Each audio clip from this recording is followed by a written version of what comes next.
Hey Patrick, how's it going? You asked about cooking some salmon, so I went to the store and I grabbed some beautiful sockeye salmon.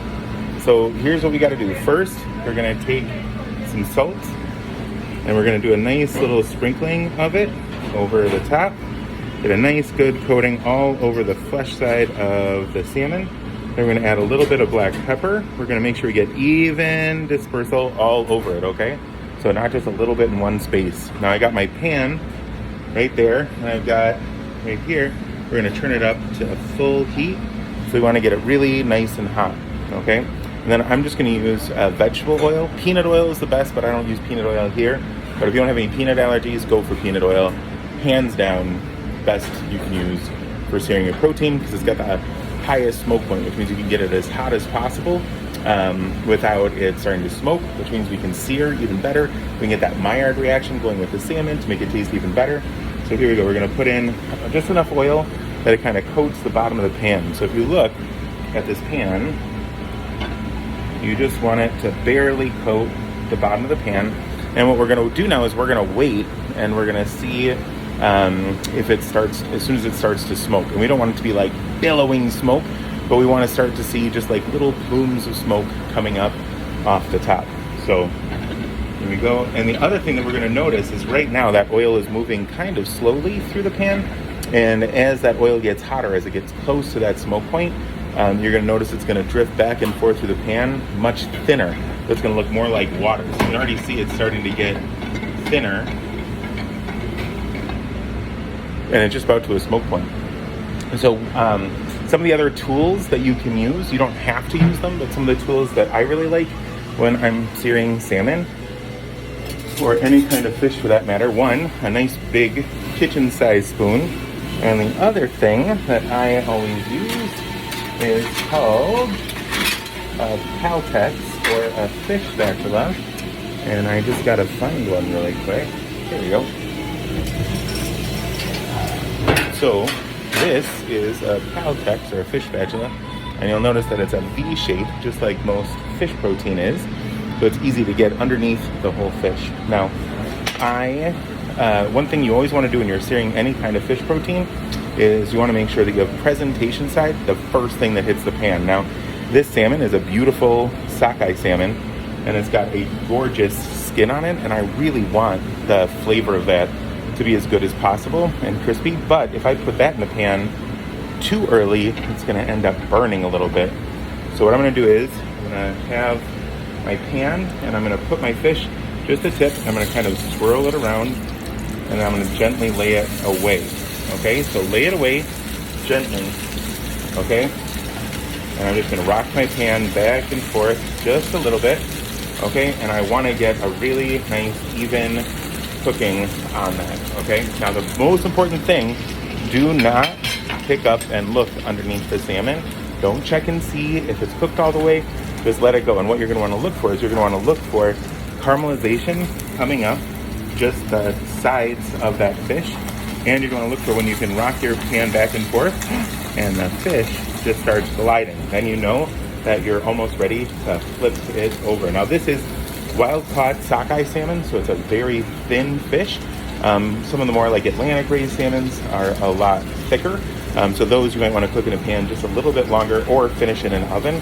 But this sockeye, we're actually going to be able to do the whole thing right in the pan. So here we go. So what we're going to do is we're going to get our spatula underneath and we're going to flip away from us. Okay, so like that. Okay, and we're going to pull down on the salmon.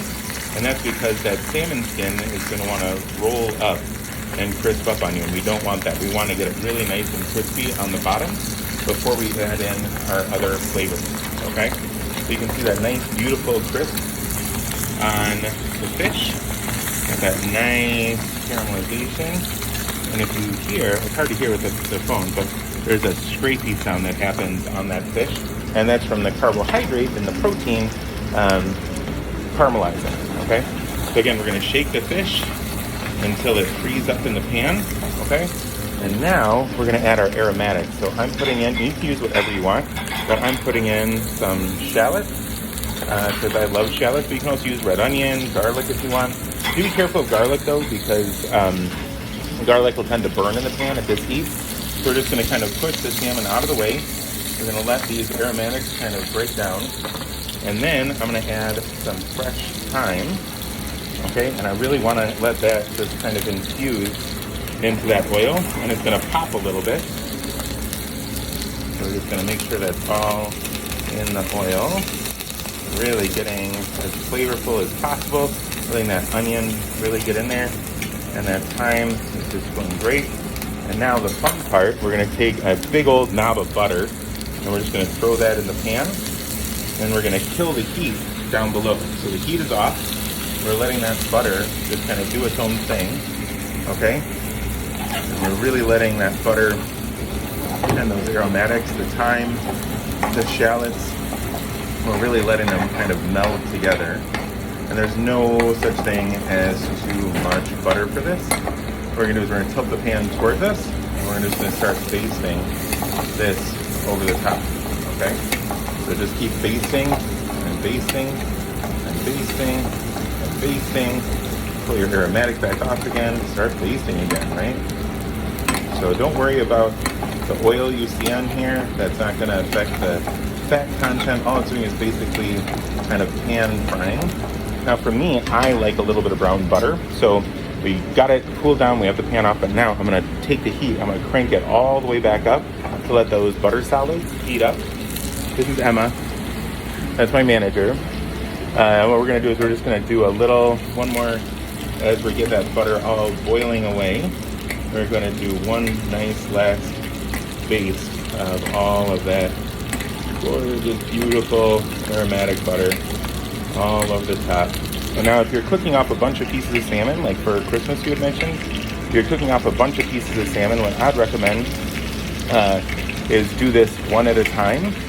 And then you can just not cook it all the way through and just put it on a sheet tray. And then when it's time, or a cookie sheet, whatever you call it.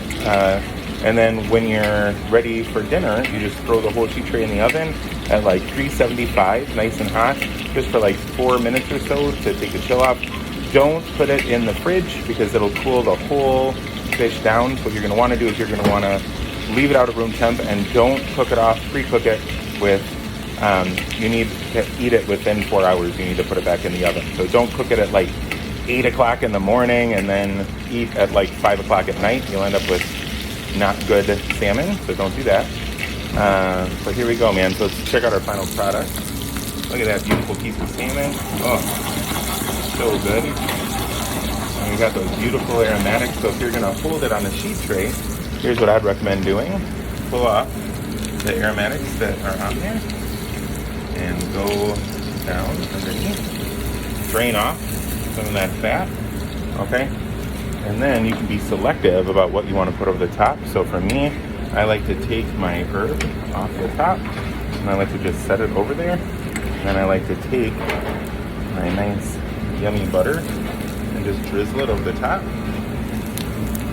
Okay, and then what I'm gonna do is I'm gonna wait, I'm gonna hold that just like that until I'm ready to heat it up. And when I'm ready to heat it up and all my family are in town, all I'm gonna do is open up my oven, put it in, and let it cook at 375 just for about 4 minutes, not even, depends on how thick it is. If you're using, again, that like more farm-raised Atlantic salmon, then you'll probably want to cook it for about 6-7 minutes. I like my salmon when it's good, pretty rare, so you'll notice it's only been about 15 seconds, and I'm already about ready to open it out of the oven. So one of the things that's important though, you'll notice we're not putting it in the oven in the pan we cooked it in, and that's because that pan is super, super, super hot. It's gonna end up overcooking that salmon skin and it won't be crispy, it'll just be charred, and we don't want that. So it's in there for a minute. We're gonna pull it out. Look at that. And we're done. Hey man, I hope you have a Merry Christmas and a Happy New Year, man. Have a good one.